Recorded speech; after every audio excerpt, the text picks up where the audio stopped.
Selamat pagi dan apa kabar pemirsa? Selain informasi tadi yang sudah kami sampaikan, masih akan ada lagi informasi yang menemani Anda pada aktivitas atau aktivitas Anda di pagi hari ini. Bersama saya, Fani Imaniar, Anda menyaksikan seputar News Pagi selengkapnya.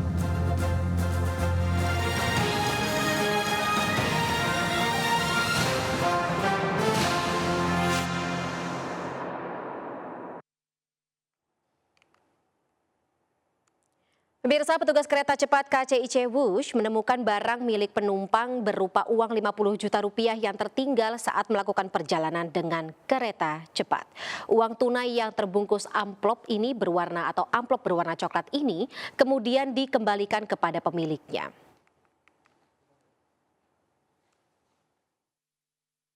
Petugas KCIC mengembalikan barang yang tertinggal di dalam kereta cepat Wush kepada pemiliknya.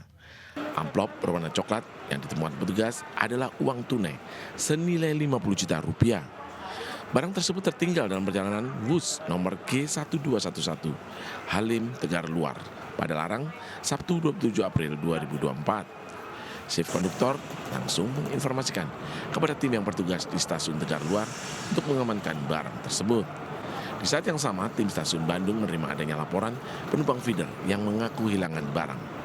Melalui hasil koordinasi dan komunikasi antar petugas passenger service, disepakati barang tersebut kemudian dikirim kembali ke stasiun Halim untuk dikembalikan kepada pemiliknya. Perjalanan KAG 1211 rute Halim Tegaluar menemukan adanya barang penumpang yang tertinggal, yaitu kantong berwarna hitam berisikan amplop berwarna coklat. Setelah dilakukan koordinasi dengan petugas stasiun Tegaluar di layanan Lost and Found, barang tersebut berupa uang senilai 50 juta rupiah. Tidak berapa lama kami menerima adanya laporan dari penumpang di stasiun Bandung yang merasa barangnya tertinggal. Setelah dilakukan koordinasi dan validasi apakah kebenaran pemilikan barang tersebut, kami melakukan pengembalian barang tersebut di stasiun Halim pada sore harinya. Kereta cepat Wush memiliki layanan barang tertinggal yang terkoneksi antar stasiun. Sebanyak 1.390 kamera CCTV tersebar di area kereta cepat Wush sebagai bentuk pengamanan dan pengawasan. Petugas menghimbau kepada penumpang agar selalu menjaga barang bawaan agar tidak tertinggal saat melakukan perjalanan.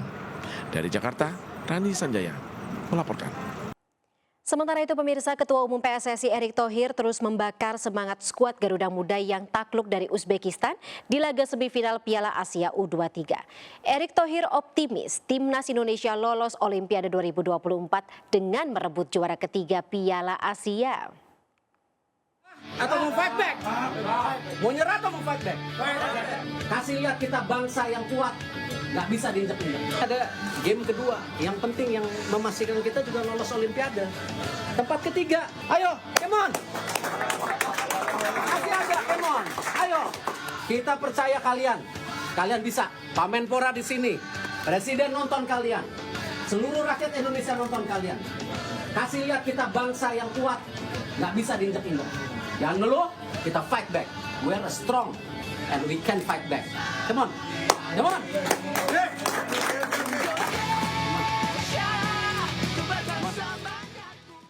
Ya pemirsa, meski kalah 0-2 dari Uzbekistan pada semifinal Piala Asia U23, namun dukungan kepada timnas harus terus diberikan. Garuda Muda selanjutnya akan memperebutkan tempat ketiga melawan Irak atau melalui babak play-off untuk tampil di Olimpiade Paris.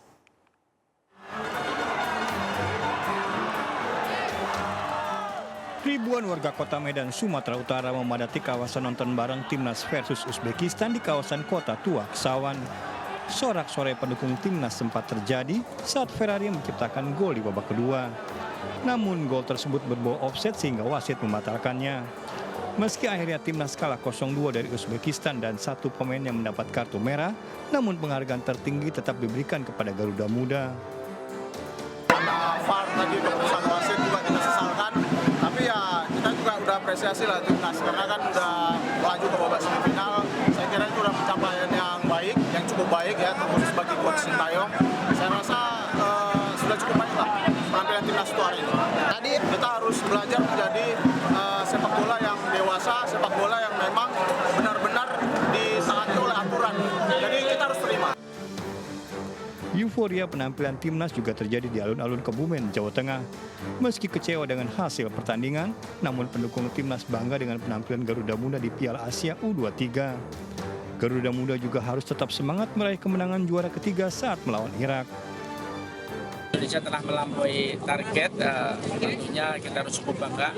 Di pertandingan tadi dengan Uzbekistan kita 2-0, tentunya bukan hal kekalahannya tetapi kemenangan yang tertunda.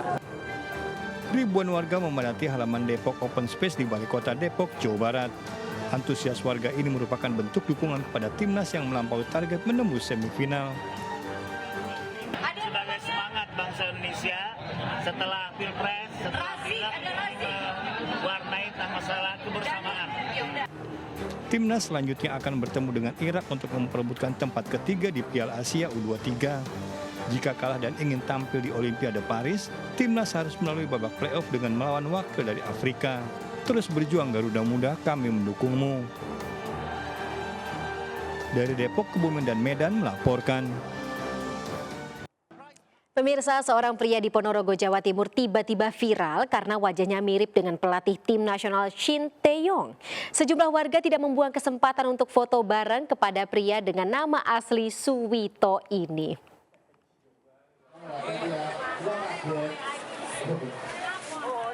Sejumlah warga yang ingin mengikuti acara nonton bareng di kawasan Ponorogo, Jawa Timur, meminta foto bareng kepada seorang pria yang mirip dengan pelatih timnas Shin Tae-yong. Popularitas pria dengan nama asli Suwito 50 tahun berawal dari unggahan anaknya di media sosial. Dengan cepat, warga Selahung Ponorogo ini pun menjadi viral di media sosial. Ya, dari teman-teman itu banyak yang bilang kalau bapak mirip Shin Tae-yong gitu. Terus kan saya nggak tahu itu Shin Tae-yong siapa. Terus saya browsing, itu ternyata Shin Tae-yong itu pelatih timnas. Tuh, terus dilihat-lihat kok ya mirip. Main bola? Ya, senang juga. Pernah jadi anggota tim? Belum pernah. Oh, iya. Meski kalah di semifinal 2-0 dari Uzbekistan, namun semangat juang timnas masih tetap tinggi untuk memperebutkan tempat ketiga melawan Irak dan tampil di Olimpiade Paris. Penghargaan tinggi tetap harus diberikan saat timnas masuk semifinal. Dari Ponorogo, Jawa Timur, Ahmad Suwoki melaporkan. Kita ke informasi lain pemirsa, akibat intensitas curah hujan tinggi, ruas jalan Louis Damar Muncang yang menjadi akses ke objek wisata Baduy, Lebak, Banten, ambles dengan kedalaman 1 meter. Amblesnya ruas jalan tersebut membuat sejumlah kendaraan sulit melintas.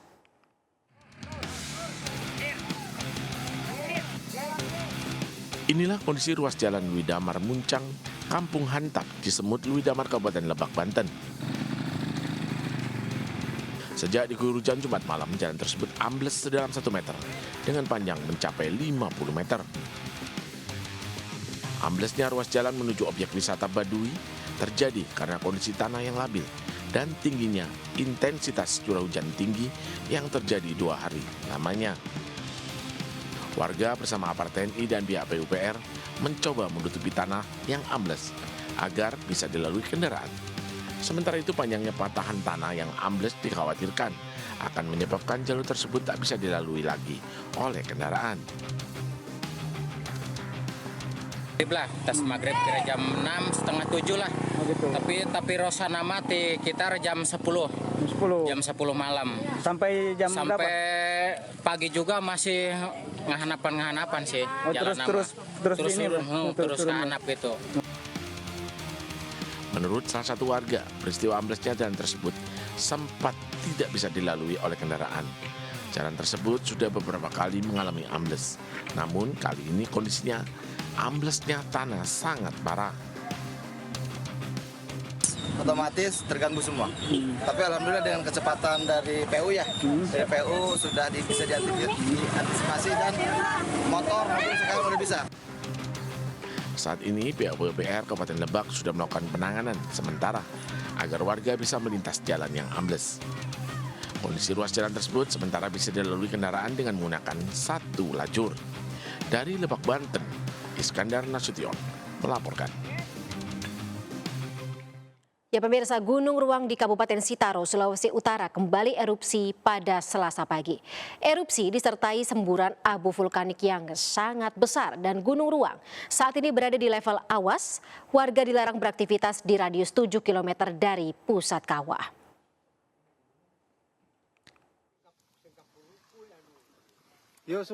Kolom abu terekam seismogram dengan amplitudo maksimum 55 mm berdurasi 10 menit.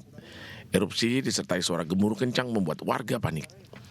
Warga juga melaporkan terjadinya hujan abu dan batu. Untuk keamanan, penerbangan Bandara Samratulangi di Manado ditutup sementara. Masyarakat tidak hanya mengosongkan daerah dalam radius 7 km tadi, tetapi untuk seluruh masyarakat di Pulau Ruang dan Pulau Tagulandang. Pulau Ruang sudah dikosongkan, di Pulau Tagulandang itu menghindari kawasan pesisir sampai kemudian kondisi benar-benar kita nyatakan aman. Ini untuk mewaspadai sekiranya terjadi tsunami sebagaimana pernah terjadi pada tahun 1871. Gunung Ruang berada pada status level 4 awas. Warga dilarang beraktivitas di radius 7 km dari pusat kawah. Dari Kabupaten Sitaro, Sulawesi Utara dan Jakarta, tim liputan melaporkan. Kita beralih ke informasi lainnya pemirsa, puluhan ribu buruh dari berbagai daerah hari ini akan memadati kawasan Patung Kuda Jakarta Pusat untuk memperingati Hari Buruh Sedunia. Dalam aksinya, para buruh ini mendesak pemerintah agar mencabut klaster ketenagakerjaan di Omnibus Law, menghapus upah murah, dan menolak outsourcing.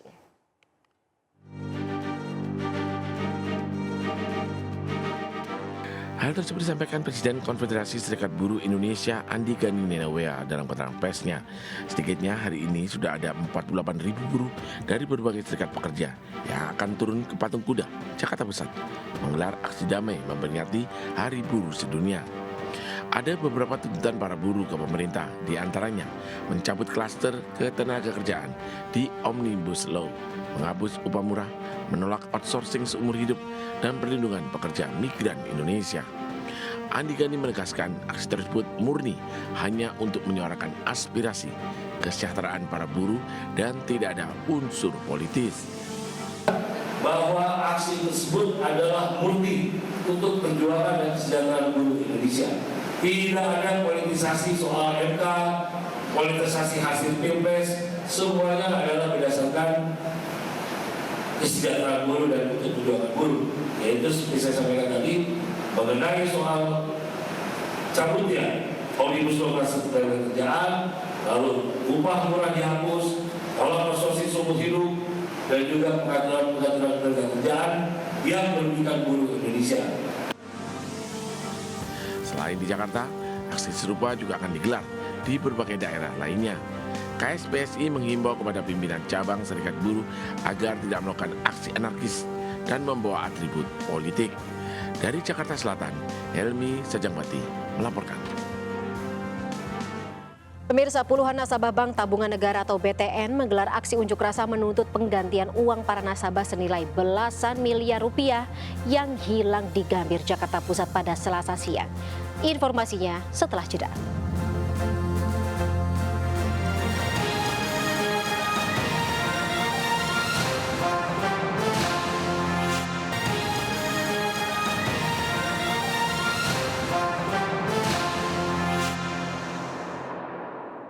Terima kasih pemirsa Anda masih bersama kami. Demo ratusan mahasiswa Universitas Jenderal Sudirman Purwokerto, Jawa Tengah berlangsung ricuh.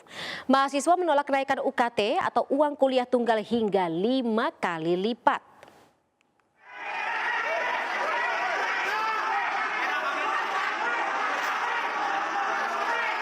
Ratusan mahasiswa merangsek masuk ke gedung Rektorat Universitas Jenderal Sudirman, Unsud Purwokerto, Jawa Tengah, Senin siang. Puluhan petugas keamanan kampus yang mengadang mahasiswa kewalahan saling dorong dengan massa. Kaca ruang rektorat bahkan pecah dan berakhir mahasiswa berhasil menduduki ruang rektorat. Para mahasiswa ini menolak kenaikan uang kuliah tunggal atau UKT. Kenaikan UKT dinilai mahasiswa sangat memberatkan, 5 kali lipat dari UKT tahun 2023 lalu. Bahkan viral di media sosial, seorang mahasiswa baru jalur SNBP dikenakan UKT 8 juta rupiah. Padahal orang tuanya hanyalah buruh dengan penghasilan 1,5 juta rupiah. Saya dapat UKT golongan 4, 8 juta, dan tanggungan 4 orang, dan itu tidak sesuai yang saya harapkan dari awal. Sudah cukup, tetapi kenapa UKT yang naik dari awal itu tidak diumumkan sebelum SNBP? Pihak rektorat beralasan kenaikan UKT atas berbagai pertimbangan dan besarnya ditentukan Kemendikbud. Pak Rektor hari ini ke Jakarta dalam rangka untuk membahas atau mengkonsultasikan apakah pembahasan di pimpinan ini bisa disetujui atau tidak. Jadi semua keputusan ada di kementerian. Atas unjuk rasa penolakan mahasiswa, rektorat berjanji akan mencabut aturan baru kenaikan UKT yang akan disampaikan ke Kemendikbud. Dari Purwokerto, Jawa Tengah, Saladin Ayubi, iNews melaporkan. Pemirsa, puluhan nasabah Bank Tabungan Negara atau BTN menggelar aksi unjuk rasa menuntut penggantian uang para nasabah senilai belasan miliar rupiah yang hilang di Gambir, Jakarta Pusat pada Selasa siang. Tak hanya merangsek masuk ke dalam gedung, massa juga membakar ban bekas di setiap pintu masuk gedung.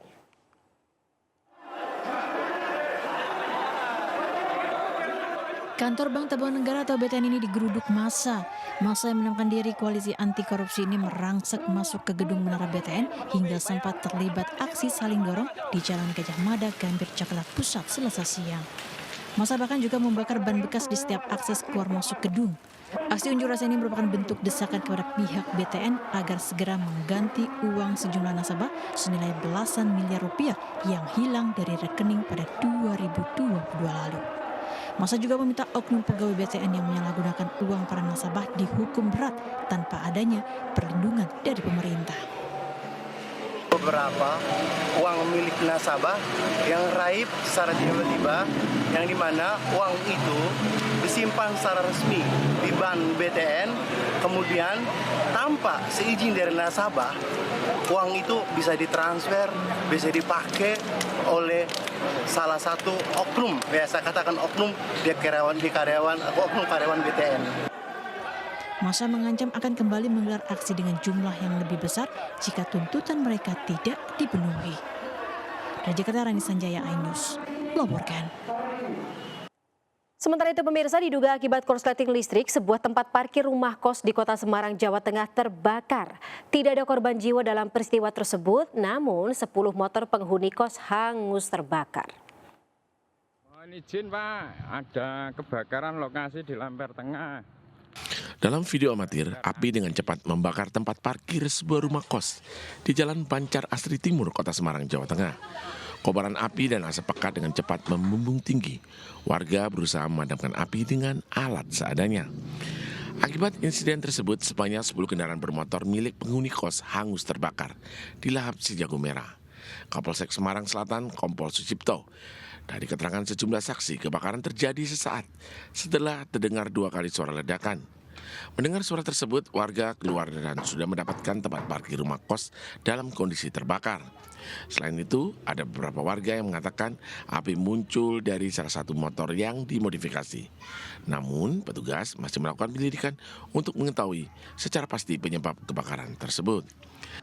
Itu ada suara potok-potok. Kemudian ada suara kebakaran, maka anak kos tersebut keluar, ternyata sudah asap banyak di garasi motor. Di situ ada 10 motor yang kebakar habis, itu 6, yang 4 kebakar cepat. Api berhasil dipadamkan usai 1 unit mobil pemadam kebakaran dikerahkan dibantu warga. Beruntung tidak ada korban jiwa dalam peristiwa tersebut. Dari Semarang, Jawa Tengah, Kristadi melapor. Informasi lainnya pemirsa, seorang bocah 5 tahun tercebur dan hilang terbawa arus di aliran Kali Krukut, Tanah Abang, Jakarta Pusat pada Selasa pagi. Ironisnya, seorang remaja berusia 18 tahun yang mencoba menolong justru ikut hilang terbawa derasnya arus. Cuman dia nginjek lumpur kayaknya, Arifnya nyilem, anak. Raut kesedihan terpancar dari seorang ibu saat mengetahui anak balitanya hilang terbawa arus aliran Kali Krukut di Jalan Penjernihan Tanah Abang, Jakarta Pusat, Selasa pagi. Korban Afan, bocah laki-laki berusia 5 tahun, diduga hanyut terbawa arus aliran Kali Krukut. Diketahui, korban tercebur aliran kali saat tengah bermain sendiri menaiki motor yang terparkir di bahu jalan.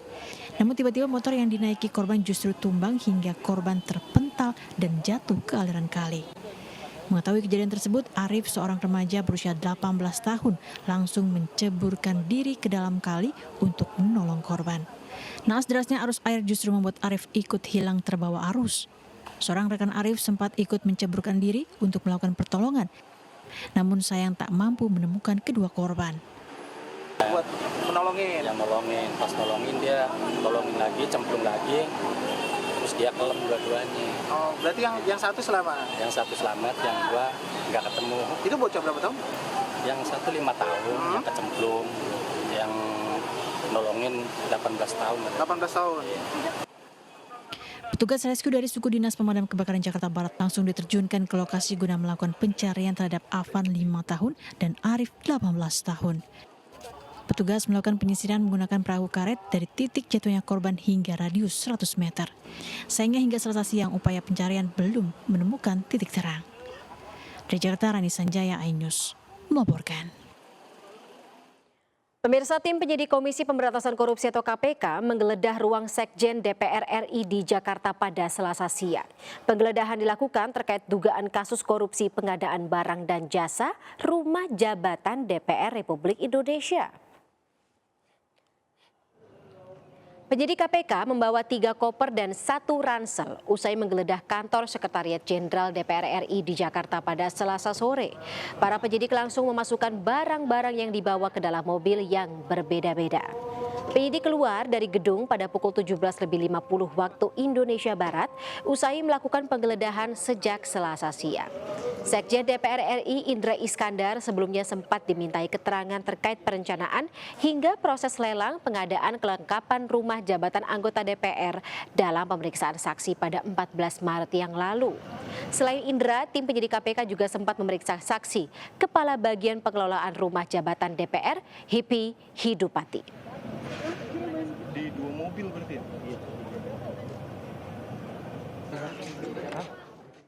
Sementara itu pemirsa, jelang keberangkatan jemaah calon haji, Menteri Agama Yakut Khalil Qomas melakukan pertemuan dengan Menteri Haji dan Umroh Saudi Arabia di Jakarta. Pertemuan keduanya membahas terkait aturan pelaksanaan haji tahun ini, termasuk penggunaan visa haji resmi. Setelah melakukan pertemuan secara internal, Menteri Agama Republik Indonesia Yakut Khalil Qomas bersama Menteri Haji dan Umroh Arab Saudi Taufik Al-Rabia menyampaikan hasil pertemuannya dalam konferensi pers di Hotel Four Seasons Jakarta. Keduanya menegaskan bahwa aturan penggunaan visa dalam ibadah haji hanya boleh menggunakan visa haji yang resmi, bukan visa perjalanan liburan, visa kerja, maupun visa yang lain. Kedua pemerintah yang bekerja sama dalam mengakomodir pelaksanaan haji dan umroh ini akan menindak tegas atas penyalahgunaan aturan haji, terutama para penyedia jasa travel yang menawarkan penggunaan visa selain visa haji. Bahwa visa yang boleh digunakan untuk melaksanakan haji, ya sekali lagi visa yang boleh digunakan untuk melaksanakan ibadah haji itu hanya visa yang resmi.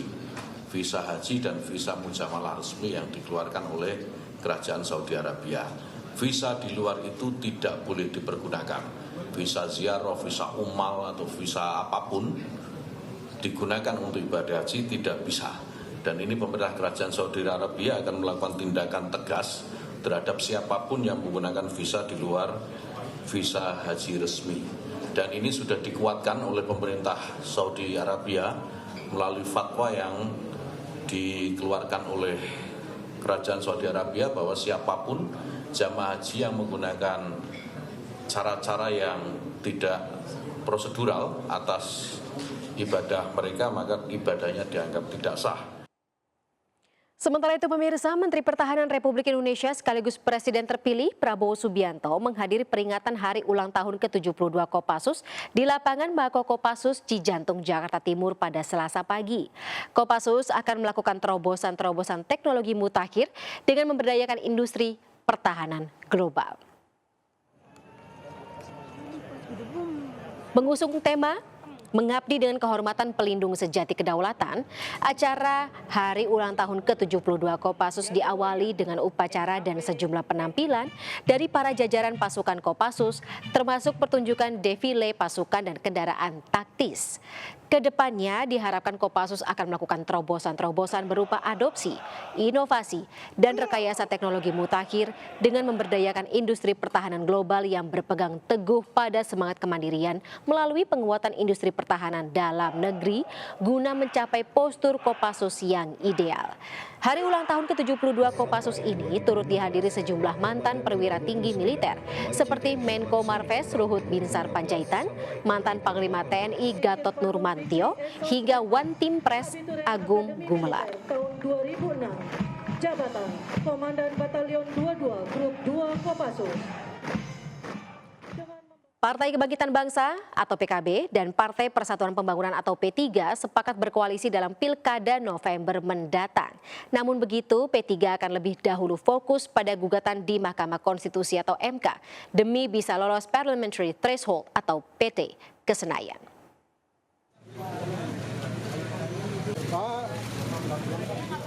PLT Ketua Umum P3 Muhammad Mardiono menyambangi kantor DPP Partai Kebangkitan Bangsa di Jalan Raden Saleh, Senen, Jakarta Pusat.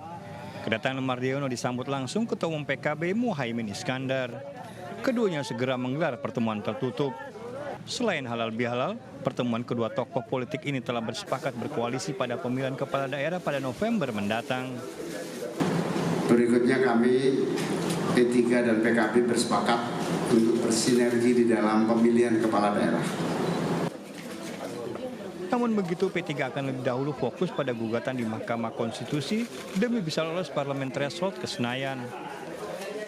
Tokoh Partai Kebangkitan Bangsa juga khususnya dari Ketua Umum dan seluruh jajarannya untuk bisa mendoakan agar Partai Persatuan Bangunan bisa lolos dari Parliamentary Threshold, apa yang sedang kami perjuangkan di Mahkamah Konstitusi, di mana hari ini telah dimulai sidang perdananya.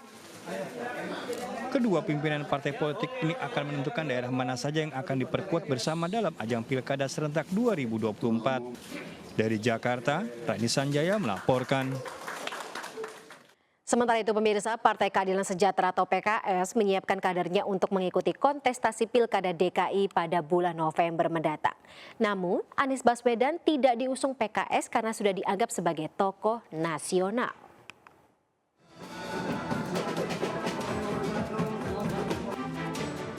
Meski Pilkada Jakarta baru akan berlangsung bulan November mendatang, namun partai politik seperti PKS sudah memiliki calon.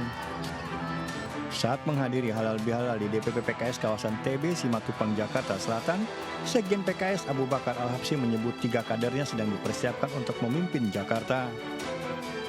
3 kader tersebut yakni Wakil Ketua Majelis Syuro PKS Sohibul Iman, Presiden PKS Ahmad Saihu, dan Ketua DPP PKS Mardani Alisera.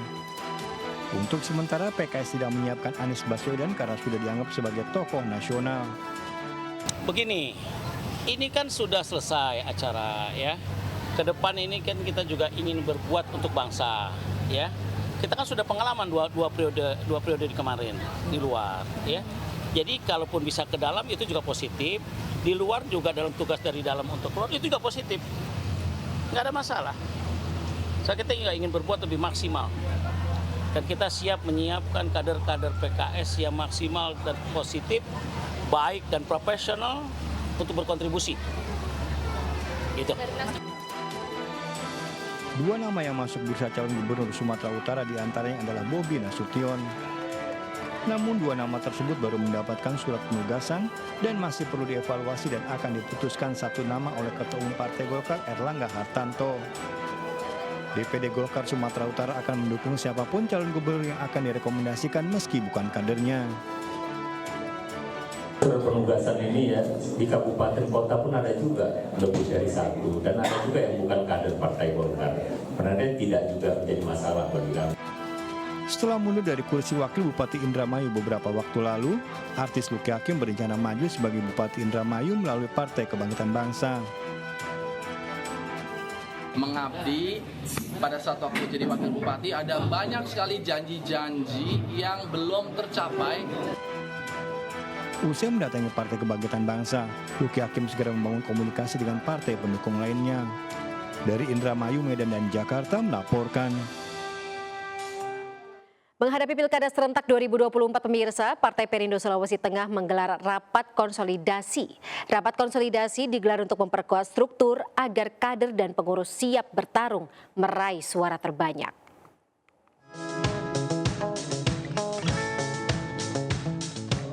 DPW Partai Perindo Sulawesi Tengah menggelar rapat konsolidasi dengan seluruh pengurus DPD Kota Palu, DPC, dan DPRT se-Kota Palu.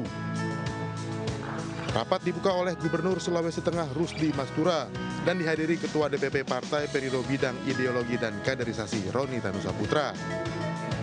Rapat digelar untuk membahas persiapan dan strategi pemenangan Partai Perindo jelang Pilkada serentak 2024. Hari ini kita konsolidasi khususnya Kota Palu ya, untuk menuju ke Pilkada 2024. Ya, agar struktur sudah bersiap ya untuk menghadapi pemilihan di bulan November 2024. Saya bilang partai nanti kenapa? Asal kaderisasi Perindo 2019 pas.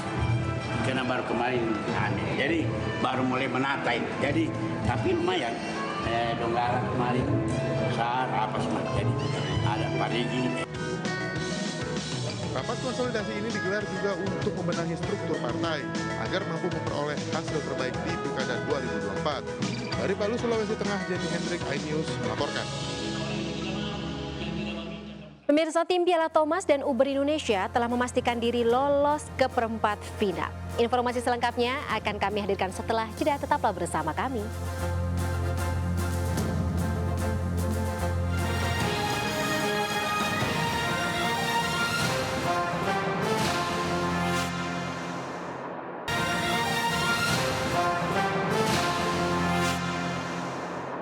Pemirsa, mendukung kegiatan literasi di Rumah Baca, MNC Peduli menyalurkan 100 buku bacaan untuk Rumah Pelagi Kabupaten Bekasi, Jawa Barat. Bantuan tersebut menjadi bentuk dukungan untuk memberikan wawasan baru kepada generasi penerus bangsa.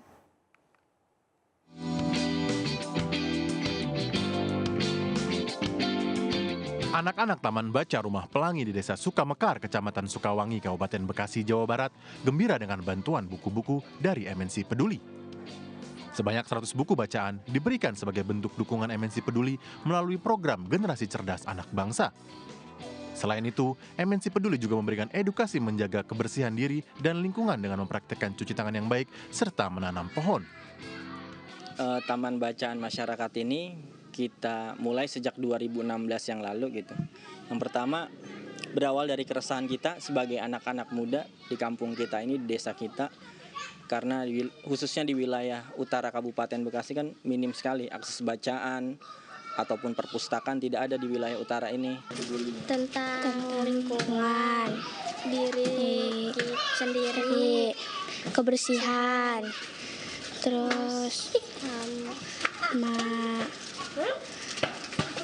belajar baca. MNC Peduli akan terus melanjutkan program dalam mencerdaskan anak bangsa, khususnya dalam membangun Indonesia Emas pada tahun 2045 mendatang. Dari Bekasi, Jawa Barat, Rian Rahman, Zulkarnain, iNews melaporkan.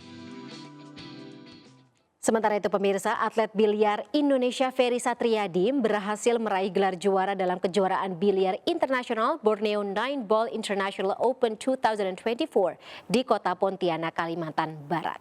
Di babak final, Ferry Satriadi mampu mengalahkan Rico Herman dalam pertandingan yang cukup sengit yang berkesudahan dengan skor akhir 10-8.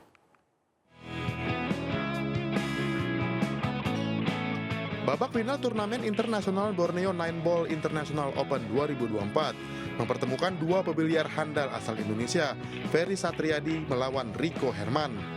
Skill mumpuni kedua atlet biliar ini membuat jalannya pertandingan cukup sengit dengan saling susul angka pada awal-awal pertandingan. Namun Dewi Fortuna berpihak kepada Ferry Satriadi yang mampu menyudahi perlawanan sengit Rico Herman dengan skor tipis 10-8. Dan keluar sebagai juara di ajang bergengsi yang didukung penuh oleh PB Popsi ini. 112 atlet biliar turut ambil bagian dalam Borneo Nine Ball International Open Turnamen 2024 yang digelar di Bakut Pool & Cafe Pontianak, Kalimantan Barat. Tidak hanya atlet lokal, ajang bergengsi ini juga diikuti sejumlah atlet dari negara-negara tetangga seperti Malaysia, Filipina, Brunei Darussalam, dan Singapura. Dari Pontianak, Kalimantan Barat, Uun Yuniar, iNews melaporkan. Pemirsa, Anda juga dapat memenuhi kebutuhan berbagai informasi pilihan, terkini dan akurat, baik dari daerah, nasional maupun internasional melalui portal sindonews.com. Kami akhiri perjumpaan kita pada pagi hari ini. Saya Fani Maniar, selamat beraktivitas, tetap semangat dan sampai jumpa.